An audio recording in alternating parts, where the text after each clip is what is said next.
Alrighty, well, that wraps up the Minnesota Vikings preseason schedule.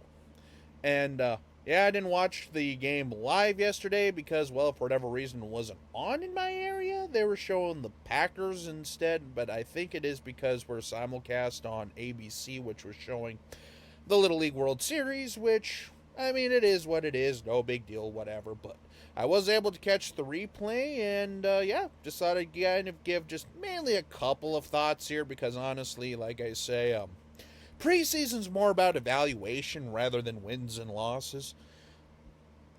Even though, with that said, though, the Vikings have not won a preseason game in about 4 years, but again, take all that with a grain of salt and this and that and the other thing because again it is preseason. It's more about evaluation of your, you know, third string, fourth string, second string backups, practice squad, and all that stuff. So but yeah, I mean, Jaron Hall got most of the starts yesterday, and honestly, he looked pretty damn good. Like, he looked like he was finally starting to get more comfortable.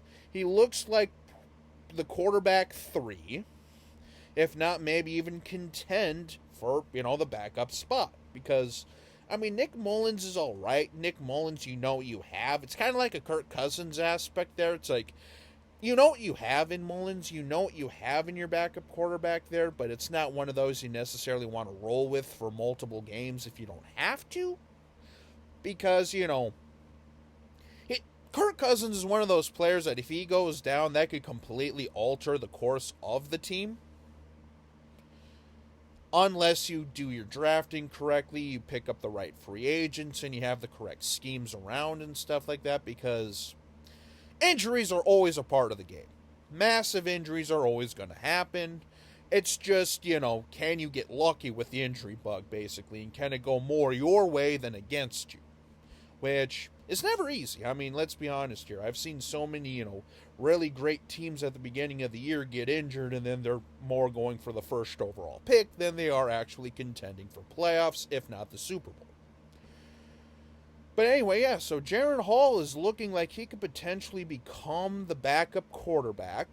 Jordan Ta'amu, something tells me with Ta'amu, they're probably going to either utilize him on the practice squad, or he's just going to go back to like the XFL and keep getting more experience and stuff like that. So, be curious to see what they do with there, and how they do all the cuts, since they basically are cutting everybody instead of, just, making cuts throughout, which, I mean, I get it, it's fine and whatever, but it also makes it very, very, very, very confusing and just very messy because now you have like hundreds of players that are all getting cut at the same time. It is what it is, I guess, but yeah.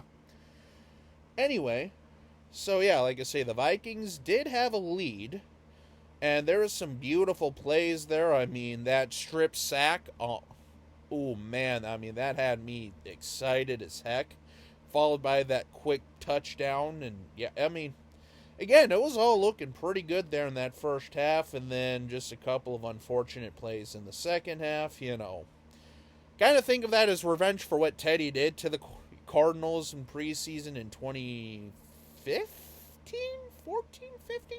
It was one of those.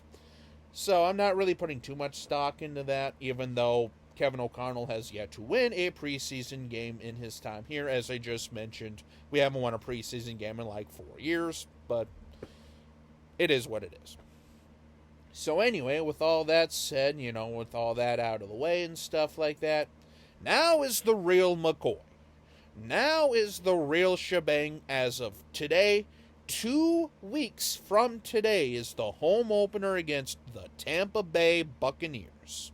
And we're going to be going up against Baker Mayfield. We're going to be going up against Chris Godwin, Mike Evans, a solid defense. I mean, they still have a good defense, but again, we'll just wait and see there because, the 49ers, well, we do play the 49ers this year as well, too, which, by the way, that was very interesting, too, kind of doing a little side tangent there because, again, the Vikings were rumored to be going after Trey Lance, but, well, that never actually turned out. And now he's on his way to Dallas, of all teams. So, be curious to see what they do with Dak Prescott and this and that and the other things. So, anyway, we'll get down that path when we need to, but kind of going back to the Buccaneers here. I mean, Baker Mayfield, Chris Godwin, Mike Evans, I mean, they still got some good weapons there. It's just, are we going to get the Baker Mayfield of last year, or are we going to get the Baker Mayfield of the early Browns days? Because if it's the early Browns days Baker Mayfield, it could be a long day for us. But if it's the Baker Mayfield of the last year and a half or so, it should be an easy victory for us, especially with the Brian Flores defense. I cannot wait to see that. I can't wait to see all those fronts. I can't wait to see the coverages, the blitzes. I mean, it's going to be fun to see. However, though, one thing, though, that also kind of, I don't know if it irks me, but just kind of makes me a little uneasy is the fact that the Vikings did not play a single starter, really, this preseason, other than maybe like Jalen Reagor, couple guys like that, which again, it just comes down to each team's philosophy, each GM's philosophy, each coach's philosophy. I mean, Kevin O'Connell comes from the Sean McVay tree, and Sean McVay rarely, if ever, plays his starters until week 1, which for me, I mean, there's good and bad about that. The good is, obviously you keep injuries to a minimum, you keep risk management to the actual season.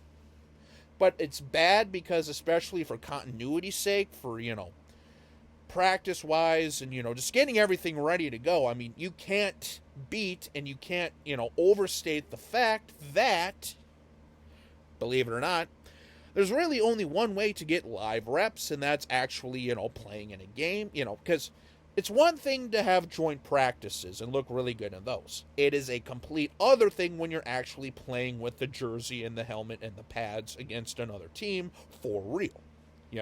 Actual football speed.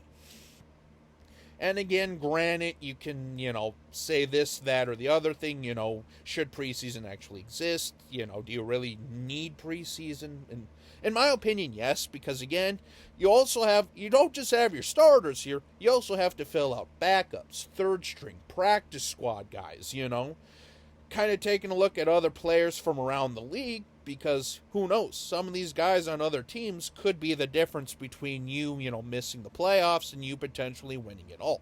So, yeah, I mean, now we're on to the real McCoy, baby. Now we're on to the real game 2 weeks from today against Tampa Bay, and holy moly am I excited for this. So, but yeah, I just figure I'd quick jump on and give you some rambly thoughts for your Sunday morning, and yeah, basically that'll wrap this up. So, until we meet again, this is Jacob. Have a good day.